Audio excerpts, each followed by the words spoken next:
அனைவருக்கும் வணக்கம். என்னை நன்றாக இறைவன் படைத்தவன் தன்னை நன்றாக தமிழ் செய்யுமாறு. சரி, இன்னைக்கு நம்முடைய வகுப்பு எதை தொடர்ந்து இருக்கும்னு நீங்களா நினைக்கிறீங்க? மூதுரையா? இல்லை, நம்மளுடைய வகுப்பு எப்பவுமே ஆரம்பிக்கும் போது நம்ம ஒரு மூதுரையோட வகுப்பு ஆரம்பிக்கும். சரியா? இன்னைக்கு யாரு வர போறீங்க? நான் கூப்பிடாமலே நீங்களே வர போறீங்க. யாராச்சும் வர போறீங்களா? கிருத்திகா. ஓகே, வாங்க.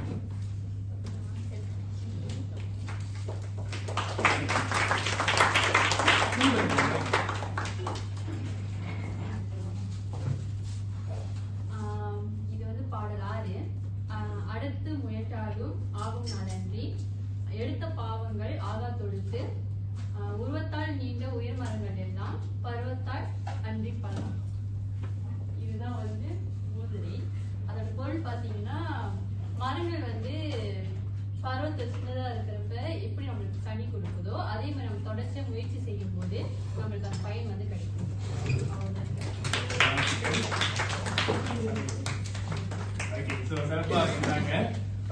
நம்மளுடைய வகுப்புக்கு செல்லலாமா? அதுக்கு முன்னுக்கு எனக்கு நீங்களே ஒரு 3 பேர் வாங்க. இந்த விளையாட்டை நம்ம விளையாட போறோம். இன்னைக்குள்ள வகுப்பு எதை சார்ந்து இருக்குதுன்னு நம்ம பார்க்க போறோம். யாரு வர போறீங்க? 3 பேர் வாங்க. யாரு வர போறீங்க? வாங்க. திருப்பி ஆடியா சங்கீஸ். ஓகே, வேற? ஓகே, வாங்க.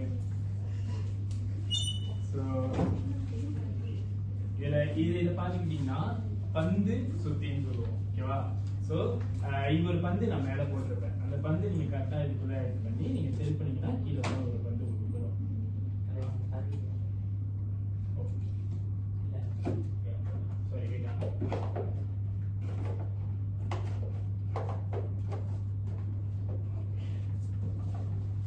நீங்க இதை திருப்பினீங்கன்னா கீழே வந்து பந்து வரும். அதுக்குள்ள நீங்க உடைச்சு பாத்தீங்கன்னா ஒரு இருக்கும். அதை நீங்க படிச்சுட்டு நீங்க அதை அனுபவிக்கணும்.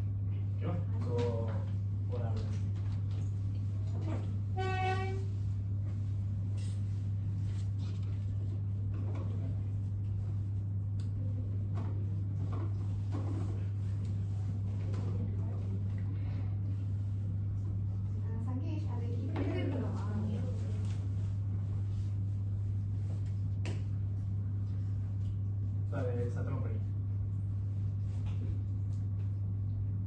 நலன் அந்த காலத்தில் ஒரு நீதிமான், அறிவாளி, வீரன் ஆகிய ராஜாவாக இருந்தார்.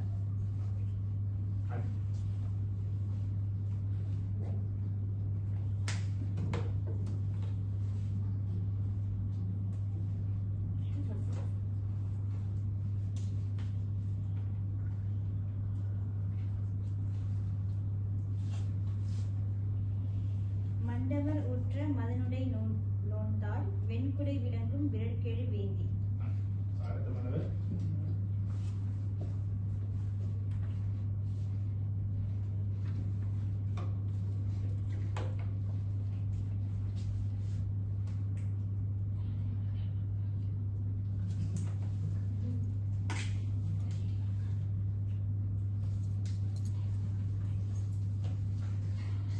இன்னைக்கு வீட்டுக்கு வரதானே, அகிலன் வருவேன் சமையல் பண்ணி வை.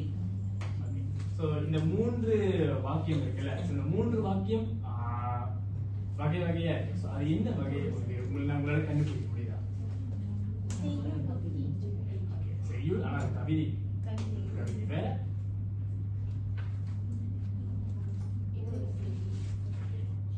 நீங்க இது வந்து வீட்டு பேச்சு மாதிரி. 2 பேர் உரையாடலாம். அது வந்து கவிதை. அது செய்யுள். இதெல்லாம் பார்க்கும்போது உங்களுக்கு எதை பத்தி நம்ம படிக்க போறோம்? உத்திமொழிகள். உத்திமொழிகள் தான் நம்ம பார்க்க போறோம். நன்றி.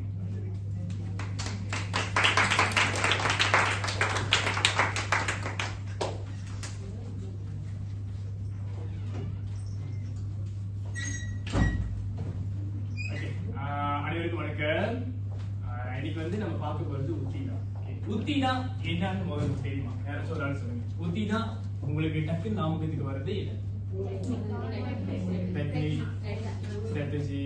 சரி, உண்மையான உத்தி என்னன்னா, உத்தி என்பது ஒரு குறிப்பிட்ட இலக்கை அடைவதற்கான ஒரு திறன்மிக்க வழிமுறை அல்லது அணுகுமுறை.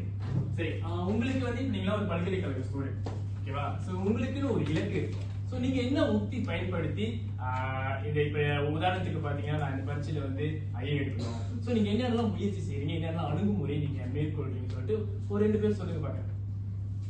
இப்ப நான் வந்து இந்த பாடத்துல ஏ எடுக்கணும். சோ நீங்க நான் வந்து இந்த பாடத்துல ஏ எடுக்கணும்னா நான் என்ன செய்யணும்? நோட் செய்யணும். வேற ரிவிஷன் பண்ணணும். வேற பாஸ் கொஸ்டின் செய்யணும். புரியுதா? இதுதான் அணுகுமுறை, இதுதான் உத்தி. அடுத்து உத்தி பாத்தீங்கன்னா மொத்தம் 8 வகையான உத்தி இருக்கு. அதை இந்த நாடகத்துல நம்ம பார்த்தோம்னா, முதல் உத்தி வந்து உரையாடல் உத்தி, இரண்டாவது உத்தி பின்னோக்கு உத்தி, மூன்றாவது முன்னோக்கு உத்தி, நாலாவது நனவோடை உத்தி, ஐந்தாவது பறை உத்தி, ஆறாவது பாடல் அல்லது கவிதை உத்தி, ஏழாவது கதை கூறல் உத்தி, 9வது 8வது ஓலை உத்தி. சரியா? சரி, இதுல ஒரு உத்தியா என்னென்ன சொல்றாங்கன்னு பார்ப்போம். அது நம்ம எப்படி வந்து வகைப்படுத்தி பார்க்கறதுன்னு சொல்லிட்டு நம்ம பார்ப்போம். முதலாவது பின்னோக்கு உத்தி. பின்னோக்கு உத்தினா என்ன? பழைய படத்தெல்லாம் பாத்துருக்கீங்க, அது ஒரு சவுண்ட் வந்துட்டு அந்த ஒரு பிளாஷ்பேக் போங்க, அதுதான் பிளாஷ்பேக்.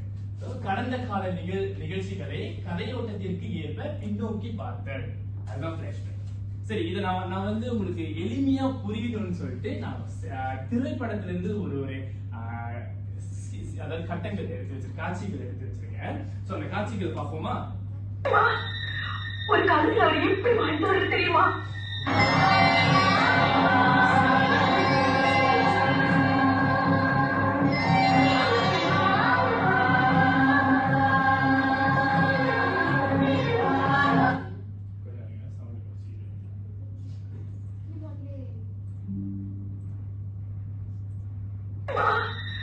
ஒரு காலத்துல அவர் எப்படி வாழ்ந்தாரு தெரியுமா?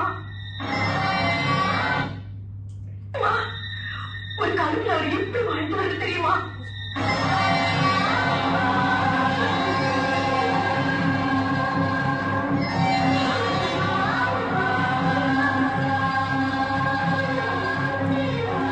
ஓகே, இந்த படம் பாத்துருக்கீங்க தானே?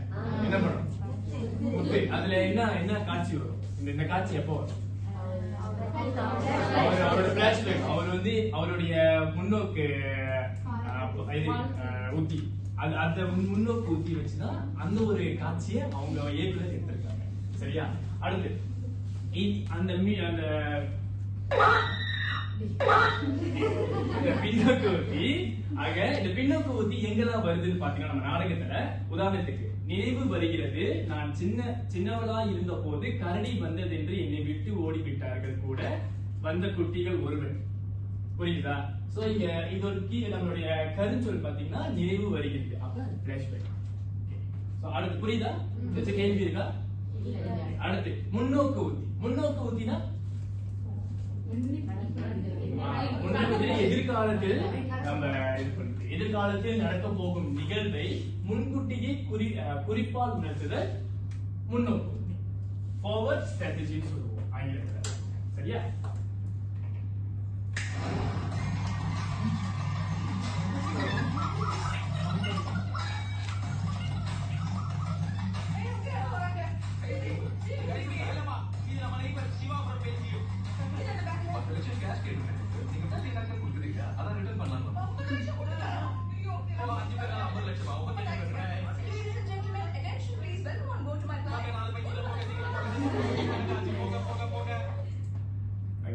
இந்த படம் பாத்திருக்கீங்களா? என்ன படம்? இந்த காட்சி எதுல வரும்? எதிர்காலம் எப்படி இருக்குன்னு சொல்லிட்டு நம்ம வந்து மாத்துவாங்க. சோ அவங்க வந்து டக்கு கொஞ்ச நேரம் தான் அதை அனுபவிக்க முடியும் அவங்களால. சோ இது வந்து முன்னோக்கு உத்தி. அடுத்து அந்த முன்னோக்கு உத்தி வந்து இந்த நாடகத்துல எங்கெல்லாம் இருக்குன்னு பார்ப்போம். அதாவது உட்கார்ந்து இருப்பவன் இளங்கோச்சோழன் கிட்ட பேசுறாரு. ஒரு உரையாடல் இருக்கும். இளங்கோச்சோழன் தன் தந்தைக்கு எதிராக செயல்படுவான், என் முன்கூட்டியே நமக்கு கோடி காட்டல். எனக்கு முன்கூட்டியே எனக்கு எதிர்காலத்துல எனக்கு தெரியுது, இவன் என்னமோ நம்ம சரி பண்றான். சரியா?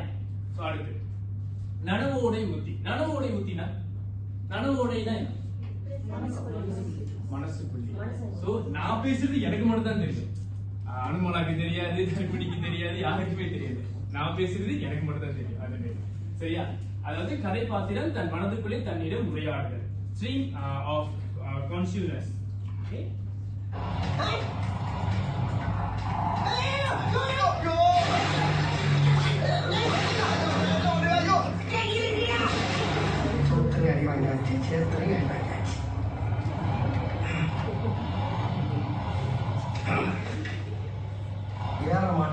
நான் ஊரை விட்டு போக மாட்டேன். ஏறிட்டேன். சரி, இதுல பாத்தீங்கன்னா வடிவேல் அவர் என்ன சொல்றாரு? சோத்திலேயே அடி வாங்கியாச்சு, சேர்த்திலேயே அடி வாங்கியாச்சு. அவர் வாய் விட்டு சொல்றாரா? இல்ல, அவர் மனசுக்குள்ளதான் முனவுறாரு. சோ இது மாதிரி நடந்துருச்சேன்னு சொல்லிட்டு ஒண்ணு கல்ச்சர் சொல்றது என்னன்னு என்ன ஒரு வில்லத்தனம். அனுமானம் கரெக்டா சொன்னீங்க. ஒரு வாட்டி சொல்லுங்க அதை திருப்பி. அவர் சொன்ன மாதிரி. சரி, அடுத்து. ஓகே, இது வந்து நம்ம நாடகத்துல எங்க நம்ம பாக்குறோம்னா, அரசன் மேலுக்கு அமைதி, உட்புறம் குமுறல், தெருவில் நடிப்பு, திரைமறைவில் கொலைக்கான சூழ்ச்சிகள். தூயன் குழந்தை ஒன்று கையில் பலாப்பழம் போல அவள் பெற்றுக் கொடுத்து விடுவாள், காப்பாற்ற வேண்டுமே எளிதாது. அது மனசுக்குள்ளே அந்த தூயன் வந்து நினைக்கிறான். சரியா? அடுத்து பாடல் கவிதை ஊட்டி. அப்படின்னா அந்த எழுத்தாளர் வந்து பாடல் வழியா இல்ல கவிதை வழியா ஒரு உத்திய பயன்படுத்தி அந்த நாடகத்தை எழுதியிருக்காரு ஒரு காட்சிக்கு. சரியா? இலக்கிய நாடகத்தை மேலும் மெருகேற்ற நாடக ஆசிரியர் பயன்படுத்தும் உத்தி சாங் poetry strategy. ஓகே, இது நம்ம எங்க எந்த திரைப்படத்துல இருக்குன்னு நம்ம பார்ப்போம். நான் திரைப்படம் காட்டுறதுக்கு உங்களுக்கு என்ன ஒரு காரணம்னா, உங்களுக்கு எளிமையா உங்க மனசுக்கு புரியும். சரியா? விளங்கிப்பீங்க.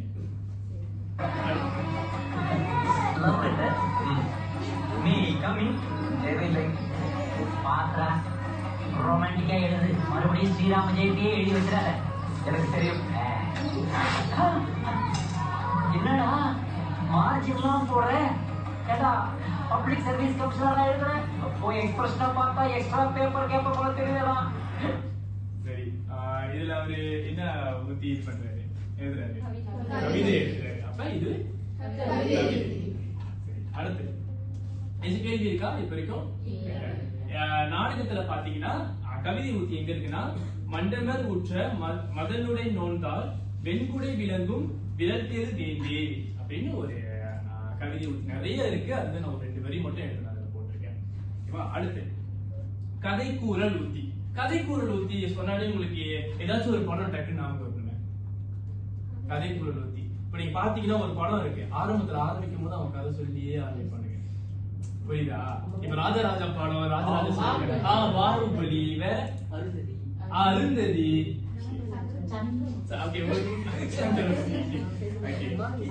ஸ்டாரி டெல்லிங் ஸ்ட்ராட்டஜி. 968 சோழர்களின் பூமி ஒரு பெரும் போரை எதிர்நோக்கிக் கொண்டிருந்தது. ராஷ்டிரகூட மன்னன் கோட்டியன் தஞ்சையை தாக்க ஒரு பெரும் படையை திரட்டிக் கொண்டிருந்தான். வீரபாண்டியனின் சாவிற்கு பழி தீர்க்க பாண்டிய ஆபத்துதவிகள் சோழ நாட்டிற்கும் ஊடுருவி இருந்தனர். சுந்தர சோழரின் பெரிய தந்தையான கண்டராவின் சரி, இதுல அந்த கேரக்டர், அந்த கதாபாத்திரம் இருக்காங்கல்ல, அந்த கதாபாத்திரம் வந்து ஒருத்தர் பேசிக்கிறாங்களா? இல்ல. யார் பேசுறா? யாரோ ஒரு ஆள் பேசுறாங்க, ஆனா அவங்க வந்து நடிக்கிறாங்க. நம்ம வந்து இந்த காதல் நம்ம கேட்கிறோம், கதை வழியா அவங்க சொல்லிட்டு போறாங்க. இந்த ஆண்டு இப்படி நடந்துச்சு, இந்த மன்னர் இருக்காங்க, அந்த மாதிரி நம்ம கேட்கிறோம். அது கதைக்கூறல் ஊத்தி. உதாரணம் நம்ம நாடகத்துல பார்ப்போம். தூயன் பச்சைக்கிளியின் மரணத்திற்கான காரணத்தை கூறுதல். தூயன் தன் தாயிடம் பச்சைக்கிளியின் மேல்தான் வைத்துள்ள காதலையும் அவளோடு தனக்கு ஏற்பட்ட பழக்கத்தையும் கூறுதல். சரியா? இது நடந்துன்னு சொல்லிட்டு அவங்க வந்து உரையாடல, இப்படி நடந்துச்சு சொல்லிட்டு ஒரு கதை வழியா சொல்றாங்க. அடுத்து ஓலை ஊத்தி. ஓலை ஊத்தி சொன்னாலே உங்களுக்கு என்ன ஞாபகம் வருது? ஓலைச்சுவடி யாரெல்லாம் பாத்துருக்கா? திருவள்ளுவர் பாத்துருக்கா? அப்படி வேற கம்பர். ஓலைச்சுவடி சொன்னாலே உங்களுக்கு ஓலை வந்து பனை ஓலைக்கத்துல பனை மரத்துல இருந்தாலும் அந்த ஓலை சுடி செய்வாங்க. சோ அது ஒரு நிறைய வழிமுறைகள் தான் இருக்கு அந்த அந்த ஓலைச்சுவடி நம்ம உருவாக்குறது. ஓகே, பண்டைய தமிழர்கள் எழுதுவதற்கு பயன்பட்டது பனையோலை. தமிழ் வரலாற்று படைப்பு இலக்கியங்களில் ஓலை உத்தி பயன்படுத்தப்படுதல். Palm leaf strategy. ஓகே,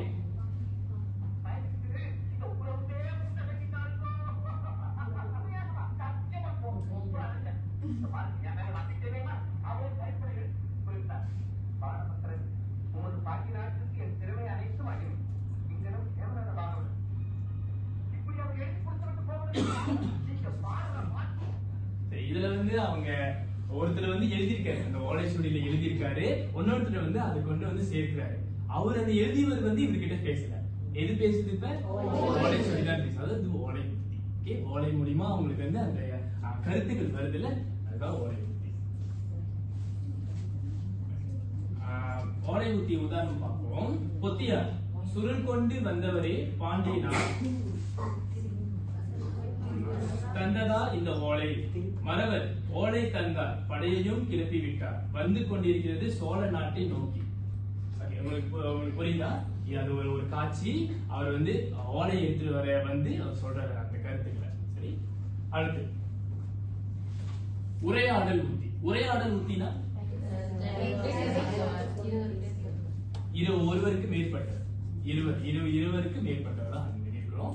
ஒருத்தருக்கு ஒருத்தர் நம்ம பேசிப்போம். இப்ப முதல் எடுத்தாருல, நல்லன் சாப்பிட்டு இருக்கா அப்படின்னு கேட்டு நீங்க முதல் எடுத்தீங்கல்ல, அப்புறம் இன்னொருத்தர் என்ன சொன்னாரு? சாப்பிட்டாச்சு, நான் வர வீட்டுக்கு, அப்புறம் சமைச்சு சாப்பிடல ஒன்னும், நான் வர வீட்டுக்கு சமைச்சு. அது வந்து ஒரு உரையாடல். Dialogue strategy. அவன் பத்த வச்சிட்டாங்க, அதான் உள்ள இப்படி வெடிச்சிட்டு இருக்கு. இவன் வேற என்ன சும்மா விட மாட்டானே. நீ என்ன பயப்படுற? அவன் தண்ணிக்கு சேர தைரியமா போடா, நாங்க அப்புறம் வரோம். எங்க தடவுறீங்க? என்ன உங்களை மாட்டி விட்டுட்டு நீங்க மட்டும் எஸ்கேப் பண்ணலான்னு பாக்குறீங்களா? உள்ள போய் இந்த பிரச்சனை ஒரு முடிவு கட்டிட்டு போங்க. நோ, இது உனக்கும் தங்கச்சிக்குள்ள ஃபேமிலி ப்ராப்ளம். இதுல மூணாம் வருஷம் தலைவர் அது நல்லது இல்ல. சரி, இதுல வந்து மொத்தம் எத்தனை பேர் இருக்காங்க? ஒரு ஆளு இருந்தா உரையாடல் செய்ய முடியுமா? முடியாது. சொன்ன மாதிரி தான் 2 பேருக்கு மேற்பட்டவங்களும் உரையாடல் செய்ய முடியும். புரியுதா? இதுக்கு கேள்வி இருக்கா? அடுத்து நாடகத்துல உதாரணம் பார்ப்போம். பிசிராந்தியார் நாடக வடிவில் இருப்பதால் கதையோட்டம் பெரும்பாலும் உரையாடல் வடிவில் அமைந்துள்ளது. இந்த பிசிராந்தியார் நாடகம் முழுக்கவே உரையாடல் வடிவில் தான் இருக்கு. முக்காவாசி உரையாடல் வடிவில் தான் இருக்கு. அங்கங்க வந்து கவிதை உத்தி தான் பயன்படுத்திருக்காங்க. சரியா? பறை உத்தி. பறை உத்தினா பறைனா உங்களுக்கு என்ன நாம? அந்த வாசிப்பாங்களே, இதனால் மக்களுக்கு சொல்ல வேண்டியது என்னவென்றால் அந்த மாதிரி. கிஷாந்திரி செய்யுங்க பாக்குறேன். சரி, கிஷாந்திரி அது படிங்க. பறை வாசித்து மக்களுக்கு சொல்லும் செய்தி பறை உத்தி. முதல்ல சொன்ன அந்த பறை இருக்கும், அந்த ருசா இருக்கும், அந்த கையில 2 வச்சுட்டு ஏதாச்சும் மிந்தி உள்ள படத்துல திரைப்படத்தை நம்ம ரொம்ப ரொம்ப பார்ப்போம். அதெல்லாம் இப்பதான் இல்ல. சோ நம்ம உதாரணம் பார்ப்போம்.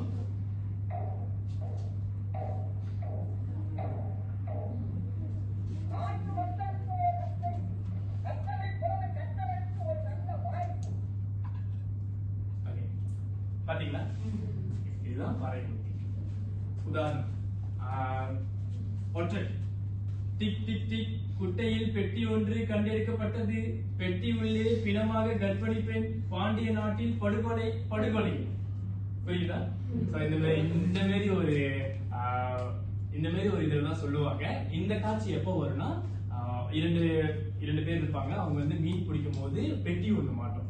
பெட்டிக்குள்ள பார்த்தா கர்ப்பிணி பெண் உயிரோட இருக்க மாட்டாங்க. சோ அது அந்த கொலை வந்து எப்படி நடந்துச்சுன்னு சொல்லிட்டு அரசர்கிட்ட கொண்டு போகும்போது அரசர் சொல்லுவாரு, எல்லாத்தையும் நான் ஒரு இதுல பார்க்கணும், அரசவையில எல்லா மக்களையும் வர சொல்லுங்க அப்படின்னு சொல்லுவாரு. சோ அப்ப இந்த ஒற்றன் வந்து போய் ஊர் மக்கள் எல்லாத்துக்கிட்டையும் வரையடிச்சு தெரிவிப்பான்.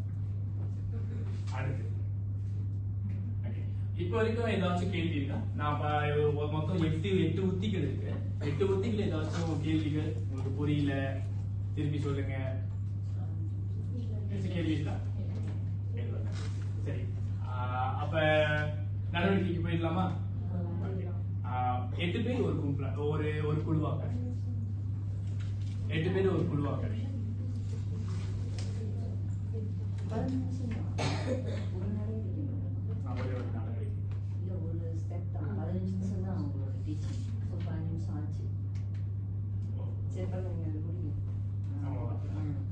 அது கொஞ்சம் குழுவா விரைவா உட்காந்துருங்க.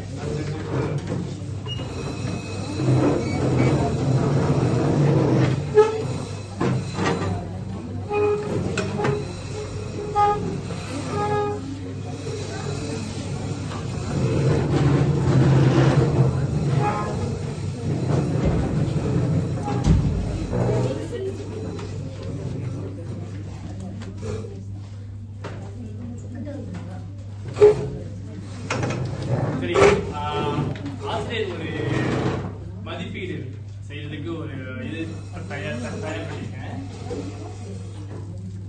அனைத்து குழுவுக்கும் இது கொடுக்குறேன். இதுக்குள்ள திறந்து பாருங்க. அந்த சூழலுக்கு ஏற்ற என்ன உத்தி இருக்குன்னு சொல்லிட்டு இதுல இருந்து நீங்க எடுத்து ஓட்டலாம். ஓகே, இணைக்கணும்.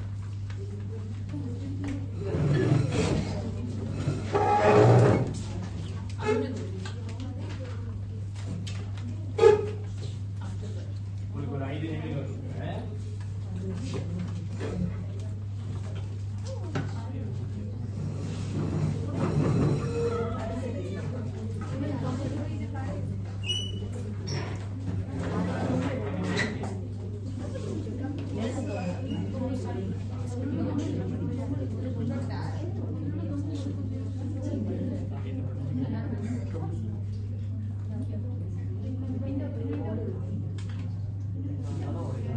ஏதாவது கேள்விகள் இருக்கா?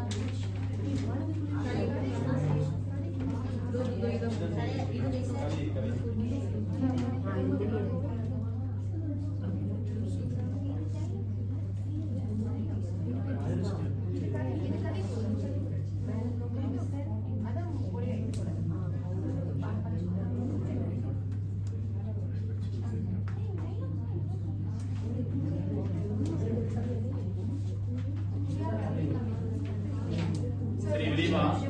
ஓகே, இந்த குழு முடிச்சிட்டாங்க. இன்னும் 2 குழு இருக்கீங்களா? ஓகே, இந்த குழு முடிச்சிட்டாங்க.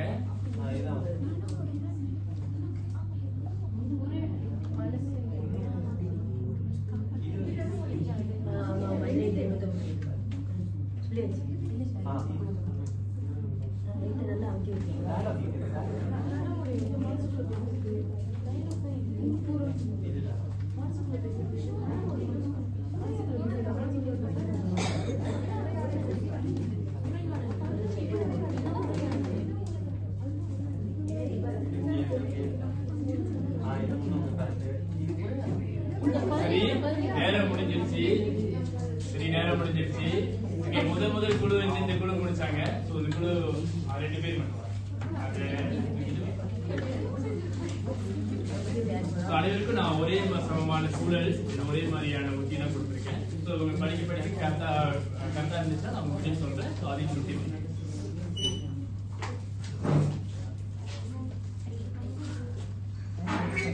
மேலுக்கு அமைதி உட்புறம் குமுறல் தெருவில் மதிப்பு திரைமறைவில் கொலைக்கான சூழ்ச்சிகள் தூயன் குழந்தை ஒன்றின் கையில் பலாப்பழம் போல அவன் பெற்றுக் கொடுத்து விடுவாள் காப்பாற்ற வேண்டுமே எளிதா அது கணவனை வித்தியா சரியா? இளங்கோ சோழன் தன் தந்தைக்கு எதிராக செயல்படுவான் என முன்கூட்டியே நமக்கு கொடி காட்டு. உட்கார்ந்திருப்பவன் மற்றும் இளங்கோ சோழன் முன்னோக்கு உத்தி. சரி, சுருள் கொண்டு வந்தவதரே பாண்டியனார் தந்ததே இந்த ஓலை தந்தால் படையையும் கிளப்பிவிட்டால் வந்து கொண்டிருக்க சோழ நாட்டில்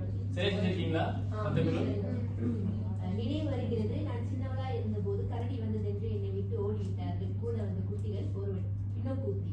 சரி,